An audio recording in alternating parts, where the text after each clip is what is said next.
en adulte, et c'est là où vraiment on a des manifestations digestives, mais tout au long du cycle de migration, ils peuvent également entraîner des manifestations cliniques variées, dépendant de l'organe qui est touché au cours du cycle évolutif.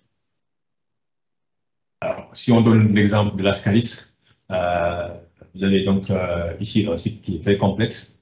Donc, vous avez donc l'œuf qui est là, donc qui est l'œuf qui est la nature, qui est libéré par une personne qui est contaminée au public local. Normalement, l'œuf qui sort des selles, un œuf qui est non embryonné, qui a besoin de séjourner dans le milieu extérieur pour devenir intestin et qui devait devenir embryonné. Donc, vous avez à l'intérieur, donc, lorsque l'œuf est dans des conditions optimales de chaleur et d'humidité dans le milieu extérieur, il contient un embryon à l'intérieur.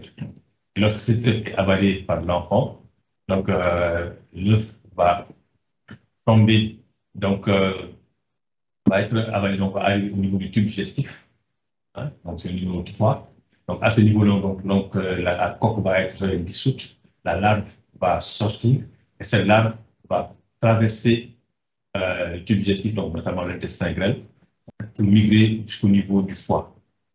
À ce niveau-là, donc il va séjourner pendant quelques jours et se transformer en un stade beaucoup plus avancé.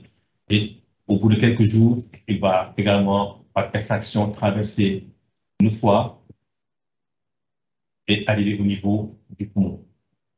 Là aussi, il va séjourner pendant quelques jours au niveau du poumon, se transformer pour donner un stade plus avancé. Et ce stade-là va remonter l'arbre bronchique pour arriver jusqu'au niveau du carrefour aérodigestif. Et à ce niveau-là, donc avec la déglutition, donc il va retomber dans le tube digestif et donner des adultes. Et ce sont ces adultes-là qui vont maintenant pondre des œufs, et ces œufs vont être éliminés dans le milieu extérieur avec les selles. Alors, à chaque stade, vous aurez des manifestations cliniques variées. Lorsque ça touche le foie, donc vous aurez des manifestations mais qui sont beaucoup plus biologiques. Quand ça touche les poumons, vous allez avoir des manifestations cliniques, mais également des manifestations biologiques et des manifestations radiologiques. Et quand ça touche maintenant le tube digestif, maintenant quand ça tombe, vous allez avoir plus maintenant de manifestations digestives qu'on va observer à ce niveau. Et donc la connaissance de ce cycle permet de pouvoir savoir où se trouve le parasite et peut-être une prise en charge adéquate pour être mise en place à ce niveau. En termes de physiopathologie, j'ai dit tout à l'heure pratiquement pour toutes les pathologies, le main symptôme c'est la diarrhée.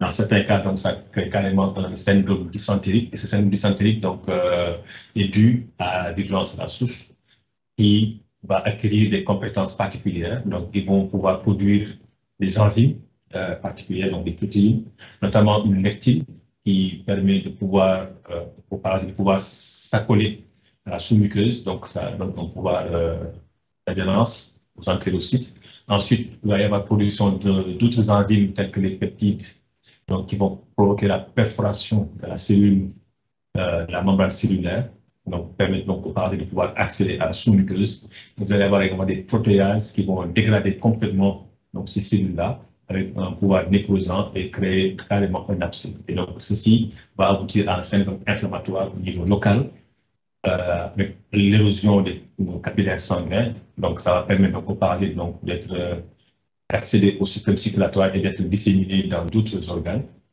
Ça va entraîner également une hypersécrétion de muqueuse, de mucus plutôt, et donc ça va entraîner donc des selles qui vont être glaireuses, et vous allez avoir une ulcération également de la muqueuse à ce niveau-là, et ça va donner donc des manifestations cliniques particulières. Alors, en pénétrant dans la sous-muqueuse, donc il va y avoir également une atteinte des plexus nerveux qui sont au niveau de la sous-muqueuse, donc c'est les plexus de Meissner et Auerbach, qui ont en charge un peu la motricité digestive, et cette irritation va entraîner donc une accélération, en tout cas un hyperfonctionnement de ces plexus nerveux, et ça va entraîner donc des contractions beaucoup plus rapides, et ce péristaltisme plus rapide va être à l'origine donc d'une accélération du transit intestinal. En plus de cela, donc, il va y avoir des atteintes, il va y avoir des manifestations douloureuses avec l'atteinte de ces plexus nerveux qui vont entraîner donc des contractions douloureuses au niveau colique qui vont donc donner ensemble donc, le syndrome dysentérique avec des épreintes, des ténèbres, des faux besoins parce que les selles sont plus muqueuses, glaireuses, parfois sanglantes si le parasite est saigné parce qu'il y a atteint de la sous-muqueuse. Et bien sûr, vous allez avoir donc des épreintes et des ténèbres, donc avec les douleurs du cadre colique et les contractions douloureuses du sphincter anal qui représentent donc ce syndrome dysentérique. Dans certains cas, vous allez avoir pour certains parasites donc la possibilité de produire des toxines, donc des entérotoxines, donc qui peuvent avoir également les mêmes attitudes que les parasites que ce qu'on a dit tout à l'heure, avec une atteinte de la muqueuse, une atteinte des plexus nerveux qui vont entraîner également là aussi une accélération du transit. On peut également avoir des actions toxiques. Hein. Certains parasites donc, vont libérer plutôt une toxine qui est au niveau de leur cytoplasme. Et donc, ces toxines vont entraîner donc, une allergie qui parfois peut être grave avec donc, des manifestations cliniques comme observé. Dans certains cas, du fait de leur nombre ou bien du fait de leur taille, ils peuvent avoir des actions mécaniques. Certains vers, par exemple, comme les vers intestinaux, comme l'ascaris et autres, peuvent avoir des mobilités qui va faire qu'ils vont migrer et atteindre des organes particuliers. Ils peuvent aller jusqu'au niveau du cholédoque, par exemple, et bloquer le canal cholédoque avec ses conséquences.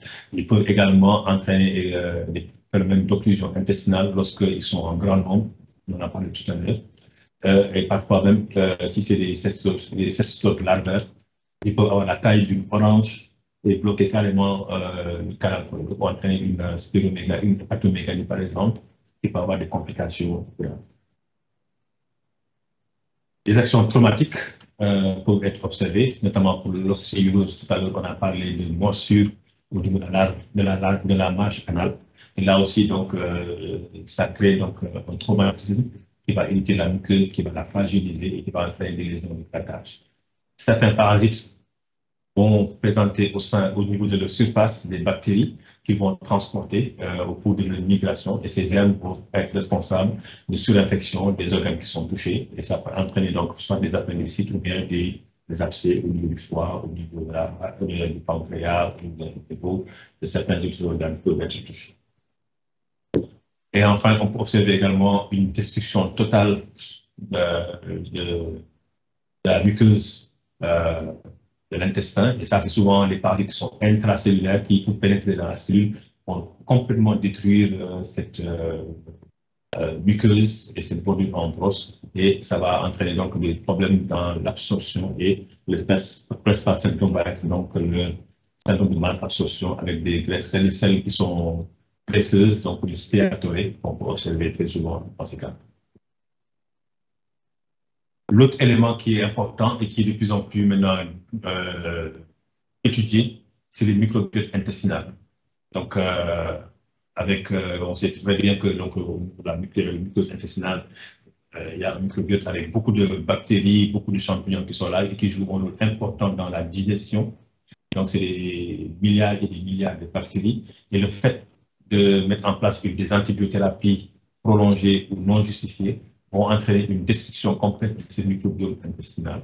Et ça va entraîner donc une déstructuration de ces microbiotes et favoriser la prolifération aussi bien des parasites que de certaines bactéries. Et ceci va donc entraîner une complication, en tout cas prédisposer la personne à développer ces pathologies infectieuses intestinales ou bien gastriques, et donc favoriser donc les gastro-entériques. Donc ces dysbioses, donc on les appelle les dysbioses, donc vont entraîner donc vraiment des perturbations à ce niveau-là. Et ils peuvent être dus, comme je l'ai dit, à l'utilisation anarchique de médicaments, que les antibiotiques ou même parfois même les corticoïdes. On sait que voilà, les pédiatres sont très